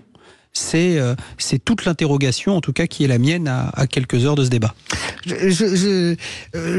L'idée un peu facile que Bardella, c'est de la flûte, hein, parce que c'est exactement ça. Vous savez, c'est une idée qui est vieille comme le monde et comme les campagnes électorales. Il y a toujours un moment donné, souvenez-vous Emmanuel Macron, quand il a commencé à prendre le large en 2017, la principale accusation, c'est de la flûte. Emmanuel Macron, c'est de la com. Ça, c'est vieux comme le monde et l'empèbre. Hein. Donc moi, je ne suis pas du tout, je crois pas du tout qu'elle. Non, il faut qu'elle arrive à sortir, je pense, à mettre Bardella devant les contradictions du Rassemblement national et à sortir de l'idée que ces élections sont un référendum pour ou anti-Macron. Faut pas que ça devienne une petite querelle, c'est voilà, ça. Je suis d'accord avec vous, mais c'est un du vrai débat. C'est ça qui est intéressant. Mais elle peut baisser encore. Moi, je suis pas d'accord avec vous, Philippe. Et avec la grande chance pour elle d'être une femme dont Bardella a dit que comme la tour était correcte, il ne pourrait pas l'attaquer frontalement. Eh ben voilà, on fera le point demain. Merci beaucoup Françoise Degois.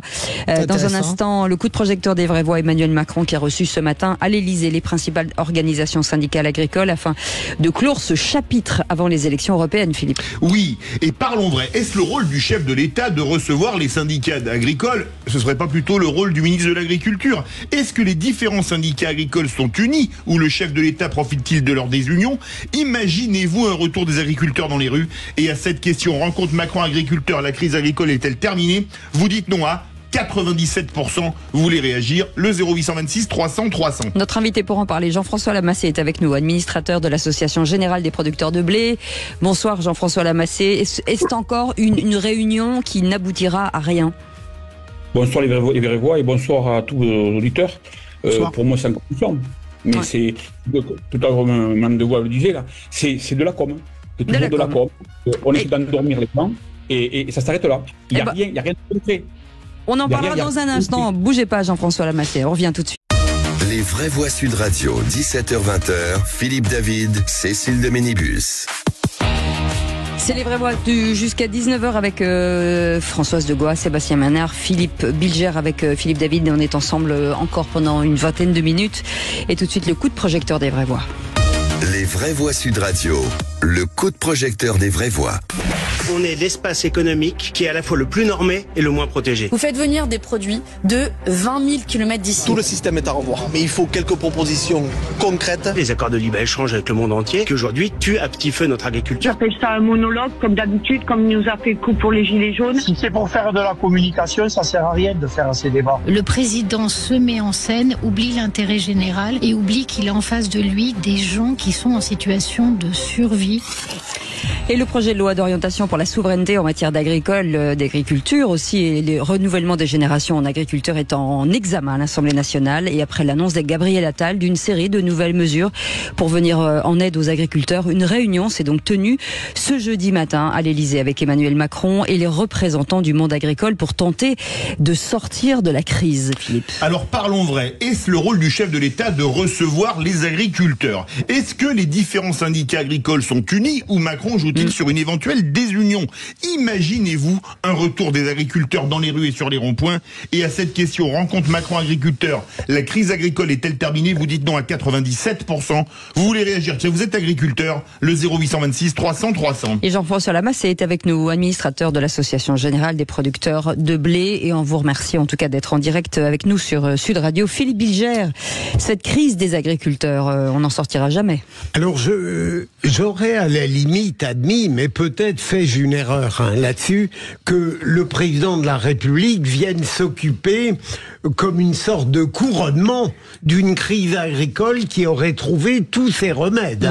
On pourrait le concevoir qu'il vienne poser son sceau majestueux sur une entreprise qui aurait été réglée par d'autres. Mais apparemment, d'après ce que vous dites vous-même, Cécile et Philippe, on est encore en pleine discussion et notre invité a eu l'air de soutenir le même point de vue. Alors je me demande s'il n'y a pas en permanence chez Emmanuel Macron une volonté de s'immiscer dans des discussions rien que pour montrer qu'il est toujours là et qu'en réalité le Premier ministre aurait tort de croire qu'il a partie libre dans les domaines qui pourtant relèveraient de sa compétence. C'est vrai que ça le temps pour le ministre de l'Agriculture. Oui, mais parce que ça a toujours été ça, le ministre de l'Agriculture, il a toujours toujours été la dernière roue du carrosse, même les meilleurs ministres de l'Agriculture en cas de crise. Moi, je suis pas du tout d'accord avec vous. Vous ramenez tout au fait que on veut toucher à votre petit chéri Gabriel Attal. Ah non, pas du tout. Non. Mais c'est normal qu'ils reçoivent les syndicats parce qu'Emmanuel Macron, il a un seul objectif, c'est le 9 juin. Donc, il fait ce qu'on connaît tous en politique, il promène le chien. C'est-à-dire que il endort tout le monde, mais notre invité sera tout à fait d'accord. Il endort tout le monde pour que surtout il n'y ait pas le moindre soubresaut avant les élections de 9 juin. C'est ça. Pas de levée de bouclier. Pas de levée de bouclier, pas de retour d'agriculteurs dans la rue. Il a déjà des faits divers tragiques tous les jours qui nourrissent le RN sans même qu'il ait besoin de faire campagne. Donc c'est ça le sujet. Ça n'a même rien à voir avec ses compétences et laisser sa marque. Il veut simplement arrêter l'hémorragie sur ce front-là. Sébastien Ménard. Alors, totalement en désaccord avec Philippe Bilger, à moitié d'accord avec Françoise Degois. Non, je pense pas que le président de la République souhaite se mettre en scène. Il y a juste une demande, une volonté très forte. On dit toujours que on préfère parler à Dieu qu'à ses saints. C'est exactement ce qui se passe sur tous les sujets. Il suffit de voir sur tous les sujets. Tous les patrons veulent parler à Emmanuel Macron. Je suppose que les agriculteurs préfèrent parler soit comme à Gabriel Attal, à Hollande ou à Sarkozy. Évidemment, ça c'est le premier point. Donc c'est la raison pour laquelle je suis pas d'accord du tout avec vous, Philippe. Et il cherche pas nécessairement à briller à la place d'eux. C'est lui le président. Attal ne serait pas là sans le président et Marc Fesneau, le ministre de l'Agriculture, sans Emmanuel Macron n'existerait pas. Voilà. Et c'est pas leur faire des honneurs que de dire cela et de rappeler un certain nombre de vérités qui sont des vérités politiques. Voilà. Deuxième point. C'est dommage, ça démonétise. Non, mais c'est pas le sujet. C'est la réalité de la cinquième. C'est la réalité de la cinquième République. Voilà. Donc ensuite sur ce que dit Françoise, oui, il y a effectivement le président de la République a besoin d'occuper, je dirais, la scène politico-médiatique. Et d'ailleurs, ces troupes lui en voudraient de ne pas le faire. Ils ont besoin d'Emmanuel Macron. Voilà. Je dirais que sans Emmanuel Macron, les candidats qui se revendiquent d'Emmanuel Macron ne seraient pas à 16, 17, 18 ou peut-être, souhaitons-leur, 20, 22, 23%. C'est ce qu'ils souhaitent. Mais on a le droit de rêver aussi. On a le droit de rêver aussi. Il n'y arriverait pas. Il n'y arriverait pas. Donc, mais attention, qu'est-ce qu'a dit le président Macron à l'issue? Il leur a dit, attention, moi je ne veux pas courir derrière la colère des agriculteurs, et il est complètement dans le sondage qu'on a fait ce soir chez nos auditeurs. Il dit, attention, la crise n'est pas terminée, et pour l'instant, les conditions ne sont pas réunies pour sortir de cette crise. Jean-François Lanassé, vous êtes administrateur de l'Association Générale des Producteurs de Blé. Dans quel état sont vos collègues et vous-même agriculteurs? Est-ce que la crise n'est pas finie, comme l'a dit Sébastien Ménard? Comme l'a dit Macron, surtout. Oui, comme l'a dit Macron. C'est lui qui peut la régler, il dit elle n'est pas finie. Jean-François Lanassé. Laissez-le parler. Pardon, cher ami. Pas grave. La crise n'est pas finie du tout. Au contraire, moi je pense qu'elle va encore accélérer. Il va y avoir une colère qui va encore monter plus fort. Aujourd'hui, ce qui se passe, c'est qu'on est tous dans les champs. Bon, c'est vrai qu'il a plu un peu là ces jours-ci, mais bon, on est tous dans les semis de printemps et les traitements des cultures d'hiver. Mais dès que c'est fini, je pense qu'on va ressortir. Aujourd'hui, M. Macron, il a fait un grand coup de com'. Voilà. Tout le monde est beau, tout le monde est gentil, je vais vous aider, comme à chaque fois. Et une fois de plus, il va nous endormir, il va rien se passer. Lui, ce qu'il veut, c'est que les JO se passent bien et que les élections européennes, voilà. et les agriculteurs avec lui. Aujourd'hui, il n'y a plus un agriculteur qui le supporte. On a été trahis, mais je ne sais pas si vous imaginez, au salon d'agriculture. Il nous dit qu'il vient pour défendre les agriculteurs, d'accord? Il n'y a plus de protectionnisme européen. Il signe pour laisser rentrer des céréales d'Ukraine. Il signe pour laisser rentrer des poulets d'Ukraine. Il signe pour laisser rentrer des œufs d'Ukraine. Et derrière tout ça, comme c'est pas assez, la cerise sur le gâteau, il va signer des contrats de libre-échange avec le Kenya et d'autres pays. Voilà où on en est aujourd'hui. Donc, comment vous voulez qu'on fasse confiance à quelqu'un comme ça? On ne va pas lui faire confiance. Alors, pour revenir à votre première question. Oui. J'ai eu la chance de côtoyer l'ancien ministre de l'Agriculture de Normandie. Ouais, Julien de Normandie. Julien de Normandie, qui était une pointure. Qui connaissait l'agriculture. Parce qu'aujourd'hui, on a des gens en France qui veulent gérer l'agriculture, mais qui ne la connaissent pas. C'est son métier, hein, à la base. Voilà. Il connaissait l'agriculture et on a eu droit aux problèmes. Je vous garantis que les problèmes, combien de fois on l'a rencontré à Paris, on a expliqué des problèmes qu'on avait, il a trouvé des solutions. Aujourd'hui, Marc Fesneau, il aimerait faire. Mais c'est M. Macron qui décide de tout. Donc, il nous dit blanc le mardi, et on apprend le vendredi ou le lundi d'après que finalement, ce qu'il nous a dit, c'est pas possible. Voilà où on en est aujourd'hui. Ouais, c'est intéressant ce que vous dites. Monsieur Macron veut tout gérer, et parce qu'il n'y a pas d'agriculture. C'est impossible. Françoise Degois veut réagir. Non, mais c'est intéressant, c'est vraiment, je trouve que c'est chirurgical ce que vous dites, et merci, parce que du coup ça rejoint aussi une partie de ce que disait Philippe Bilger, et vous lui donnez raison, c'est-à-dire qu'il y a ce côté, en plus de la crise et du fait qu'il a des obligations politiques de mettre tout sous l'étouffoir pour les JO et avant tout pour les européennes, il y a aussi cette personnalité-là de Macron qui, on dirait ça en football, qui à la limite bordélise toujours la surface de réparation, c'est-à-dire que... Non, mais si, c'est la gestion du temps politique. Non, je suis pas d'accord avec toi. C'est votre métier, Françoise, arrêtez. Mais non, mais c'est pas, je suis pas d'accord avec vous.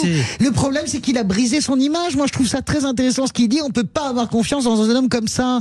Et vous pouvez pas passer votre vie à dire une chose et son contraire du matin sur le soir. Jean-François, il veut réagir. C'est simple. Il a parlé là de la loi Rungis 2. Bon. C'est une sorte ça revient sur la loi Egalim. On a fait Egalim 1, on a fait Egalim 2, on a fait Egalim 3. Le problème est toujours le même. Voilà. C'est le revenu. En fait, c'est le revenu le problème. C'est le revenu le problème. Bien sûr. Voilà, vous avez tout défini. Mais le problème aujourd'hui, c'est que les grandes surfaces, elles continuent, elles ont leur centrale, et c'est eux qui continuent à gérer. Oui, ça n'a rien changé. Il vend une vache. Il dit, je vois la vache, il faut qu'il en passe 10 euros en carcasse. Voilà. Le maquignon, il arrive, il dit non, mon gars, c'est pas 10 euros, c'est 8. Parce que c'est moi qui vais la vendre 10 euros ou 12 euros. Ben oui, voilà. Toujours les mêmes histoires. C'est Ménard, le mot de la fin. Et là, Egalim, ça fait quoi, Egalim? On m'explique ce que fait Egalim, là. Egalim ne fait rien. T'es pas d'accord là-dessus, Sébastien, mais je suis et d'accord et pas d'accord, parce que l'agriculture française, depuis plus de 40 ans aujourd'hui, on vit sous des injonctions contradictoires. Donc, qu'est-ce que ça veut dire? Ça veut dire qu'à un moment donné, on veut le meilleur de la France, le meilleur de l'Europe, on veut le meilleur de ce que peuvent nous apporter un certain nombre de grandes puissances étrangères dans certains domaines, sans nécessairement faire vivre ce sentiment de réciprocité. Mais c'est ça la conséquence. Mais la conséquence, c'est ça. Sébastien, là, ce que explique notre agriculteur sur le revenu, Jean-François Lamassé, il explique la réalité. Tu la connais très bien. Tu connais le gouvernement Sarkozy, ça a été fait pour lui. La réalité que les centrales d'achat et la grande distribution font encore la pluie et le beau temps malgré Egalim. C'est ça. Allez, le mot de la fin. Le mot de la fin. On a 20 secondes. Je vais expliquer plus simple que ça. 20 secondes, Jean-François Lamassé. Oui, 20 secondes. On nous avait promis, aux céréaliers, pas de suppression sans solution.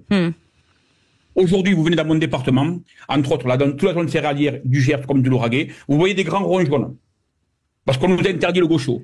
Alors, d'autres pays l'utilisent. D'accord? Et nous, on ne peut pas l'utiliser. Le gaucho, c'est un pesticide. On nous parle de l'excellence française. Vous voulez faire des produits d'excellence pour qui, pourquoi? Personne ne veut les payer. Et nous, on se saigne. Merci beaucoup, Jean-François Lamassé, administrateur. C'est rare de laisser la voix d'agriculteur un peu de temps. C'est rare d'entendre des grands céréaliers, des céréaliers qui parlent comme ça. Absolument. Il parle vrai, Jean-François Lamassé, qu'on aime beaucoup, administrateur de l'Association générale des producteurs de blé. Et bien sûr, on vous laisse la parole quand vous voulez, Jean-François Lamassé. Merci beaucoup, Philippe Bilger. À demain. Merci Françoise Degois. Merci Sébastien Ménard. Salut. Dans un instant, à la suite d'une délégation qui est partie la semaine dernière à Pékin, avec à peu près 90 leaders dans le secteur automobile, avec l'ancien Premier ministre Raffarin et Luc Châtel, Mobilier. On sera avec nous dans quelques instants et on fera justement un tour de table pour comprendre la Chine et quel impact sur l'automobile électrique, en tout cas en France et en Europe. À tout de suite.